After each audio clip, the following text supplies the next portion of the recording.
Hola, estimadas y estimados estudiantes, sean bienvenidos nuevamente a un nuevo video hablando acerca de algunas normas generales de la acentuación específicamente. Este es el último video que vamos a ver relacionado con acentuación, así que es importante tener en cuenta y tener en consideración las normas que en este video vamos a desarrollar. Vamos a ello. Apago el micrófono, perdón, la cámara por cualquier interrupción que pueda darse. Muy bien, en sesiones anteriores hemos hablado acerca de las normas generales de la acentuación, ¿verdad? Pero hoy vamos a ver otras reglas que son iguales de importantes. Vimos el uso general de la acentuación, palabras agudas, graves, esdrújulas, por ahí la tilde en monosílabos, descriptivos, etcétera, ¿no? Em, Hoy hablaremos acerca de algunas normas generales. Em, Entre ellas podemos encontrar primero lo siguiente. ¿Qué sucede cuando a un verbo se le agrega un pronombre? Si ustedes se fijan bien, eh, hay pronombres que son eh, personales, como por ejemplo yo, tú, él, ella, nosotros, ustedes, aquello, etcétera, ¿verdad? Que son palabras que vienen a sustituir a un sustantivo. Sin embargo, también existen otros tipos de pronombres, como por ejemplo lo, la, le, los, las, se, nos, os, me, te, ¿verdad? ¿Y qué sucede con estas palabras? Estas palabras son átonas por sí mismas, o sea que carecen de un acento, al ser monosílabos. Y no necesariamente se pronuncian, y se pronuncian a veces ligadas a un verbo. Y con estas palabras se pueden formar grupos que sí son acentuales. Si se pronuncian de manera separada al verbo, son palabras átonas, y si se pronuncian junto con el verbo, son palabras acentuales. Bien, y existen una doble clasificación cuando, eh, cuando estos pronombres se escriben posterior al verbo, se conocen como, perdón, antes del verbo, se conocen como pronombres proclíticos. Por ejemplo, te miré o me miraste o me miras a mí. Me miras a mí. Si se fijan, el pronombre está antes del verbo. Me miras, te miro, lo dije. Pero puede ser que en algún momento estos pronombres se unan al verbo, pero se deben escribir posterior al verbo. Por ejemplo, en vez de decir me miras a mí, ¿verdad? En vez de decir eso, puedo decir mírame. En vez de decir lo dije, puedo decir dilo.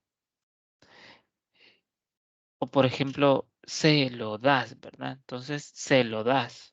Fácilmente puedo decir dáselo, ¿ya? Entonces, el problema viene siendo cuando este pronombre se escribe después del verbo. A eso se le conoce como enclítico, perdón. Se le conoce como enclítico. Y la regla de la acentuación nos viene a decir que las formas verbales con enclíticos deben acentuarse gráficamente siguiendo las normas generales de la acentuación. Por ejemplo, hay formas como estate, supónlo, deles, que serían palabras graves terminadas en una vocal o en una S, que por lo tanto no llevan tilde. Pero, por ejemplo, en el español utilizamos mucho el voceo. Comé, decí, pensá. Ese voceo a veces, al terminar la palabra con la mayor fuerza de voz en la última sílaba, requiere de acento. Pensá, pensá lo que te digo. Ese pensá, en vez de decir piensa, ¿verdad? Piensa, pensá. También implicaría, em, implicaría la acentuación, ¿verdad? Entonces, al hablar de enclíticos, por ejemplo, estate, son palabras graves. Si el enclítico, como el ejemplo anterior, mírame, dilo, dáselo, requiere de tilde siguiendo las normas generales de la acentuación. Lo mismo en algunos verbos con que llevan este voceo, ¿verdad? Que llevan este voceo. En vez de decir avísanos, nosotros decimos avísanos y no necesariamente requiere de una tilde. En vez de decir búscanos, decimos buscanos. Vos buscanos mañana, ¿verdad? En vez de decir dímelo, lo que decimos es decímelo o ponételo. No decimos póntelo, ¿verdad? Sino que ponételo. Son palabras o son verbos que se han voceado. Al ser voceados, o sea, al tratarlos de voz, puede cambiar la acentuación también. Eso hay que tenerlo en consideración. Ese es el punto. Muy bien, también existen otras palabras, otros prefijos o sufijos, mejor dicho, como el sufijo mente, ¿verdad? Los sufijos son palabras o son como estructuras, estructuras de palabras que se colocan al final de una palabra. ¿Y qué sucede cuando utilizamos el sufijo mente? Por ejemplo, locamente, fácilmente. Cualquiera puede decir, ah, bueno, se vuelve una palabra sobre esdrújula. Sin embargo, fíjense que es un caso especial de acentuación, porque, por ejemplo, locamente no se tilda. Y ustedes me pueden decir, pero nosotros no decimos locamente, decimos locamente. ¿Y por qué se tilda locamente y fácilmente si se tilda? Por el contrario. Bueno, esto es por el origen de la palabra. Bueno, no tanto el origen, sino más bien la raíz de la palabra. Si le quitamos la palabra mente a ambas, por un lado tendríamos loca y por otro lado tendríamos fácil. En el caso de loca no se tilda. En el caso de fácil sí se tilda.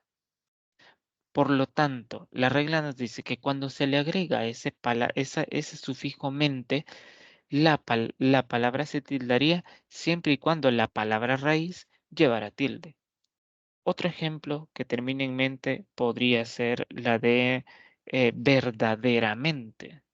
Si escribimos la palabra verdaderamente, ¿llevaría tilde, sí o no? Pensamos un momento. Y la respuesta es que no, no llevaría tilde. ¿Por qué? Porque, veamos, quitémosle el sufijo mente a esa palabra, verdaderamente. La palabra verdadera se tilda. No, porque es una palabra grave que termina en una vocal y por lo tanto no debe llevar tilde. Si le agregamos el sufijo mente, tampoco deberíamos tildarla por ent.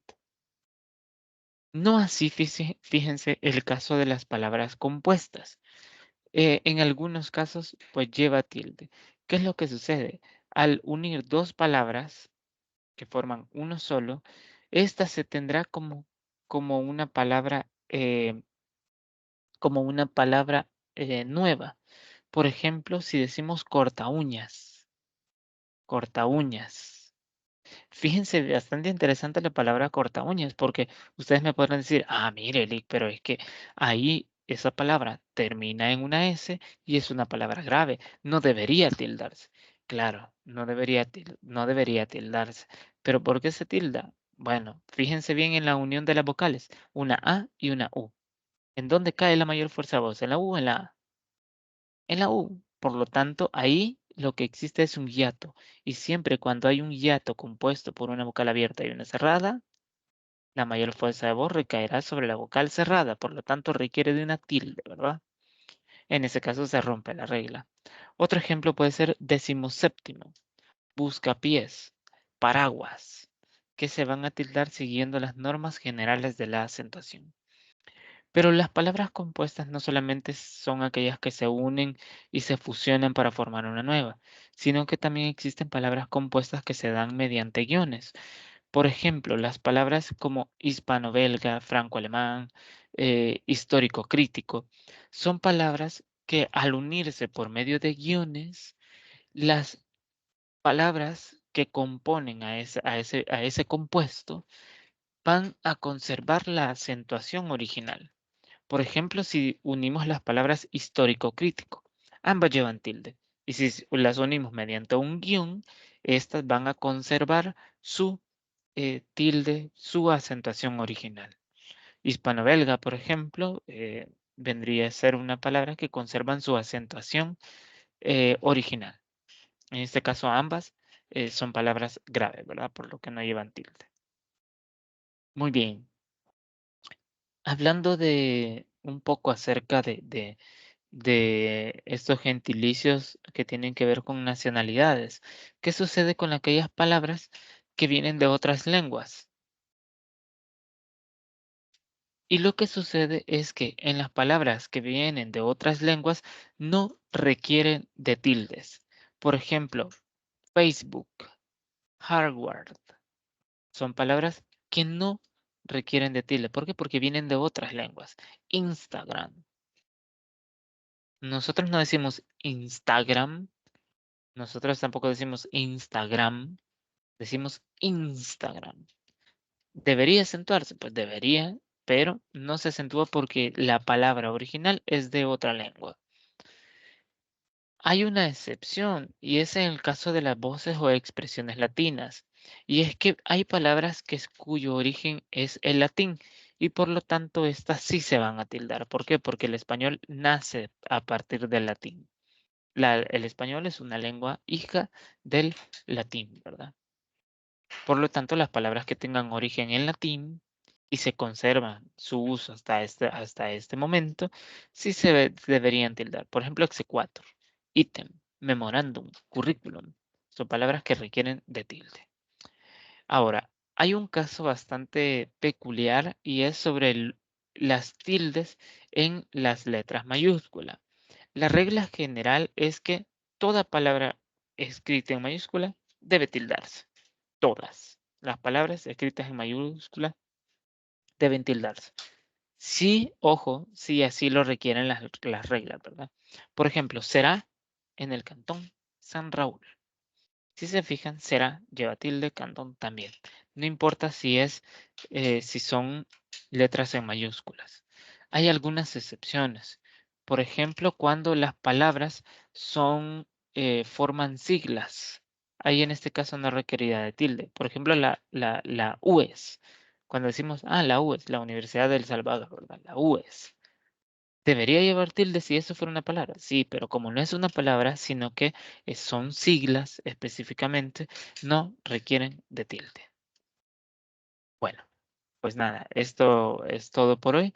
Nos vemos el día jueves, el día de mañana sería, con la sesión sincrónica que podemos tener. Les recomiendo que puedan estar presentes todos y todas para aclarar mejor los conceptos. También hay un foro evaluado en el que deben participar. Bueno, esto es todo en esta ocasión y nos vemos pronto con un tema nuevo. Adiós.